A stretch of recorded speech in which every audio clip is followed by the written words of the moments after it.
Abatuuze b'e Bunjakko mu disitulikiti e Mpigi bagudde olutalo ku bakungu abavudde mu maka g'obwa pulezidenti okutawulula olutalo lw'ettaka oluvannyuma lw'ebigambibwa nti baasanga ku ttaka lino eri omulangira David Mawanda mu bukyamu. Bano nga bakulembeddwamu Mariam Namayanja wamu n'omubaka wa Mukutasa South Kenneth Kinjibbosa babadde baagala okwakasa obwannannyini ku ttaka lino. Kyokka abatuuze olukuŋŋaana baluzize nga bagamba nti lino libadde kkoba lyennyini okubagoba ku ttaka.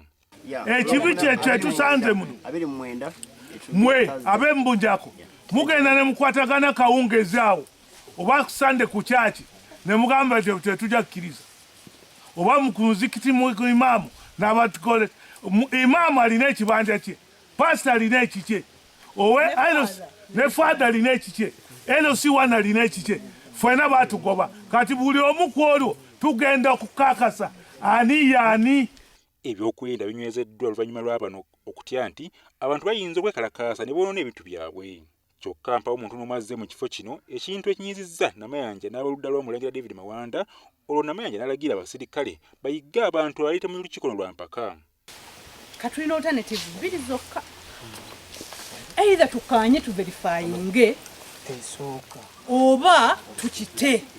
Bano mpawo omuntu yenna gwe batalizza era omusumba Viatuli bamukutte ne bamuwalawala okumujja mu lukuŋŋaana luno oluvannyuma lwa poliisi okwekengera nti abadde ategesa abatuuze beekalakaase.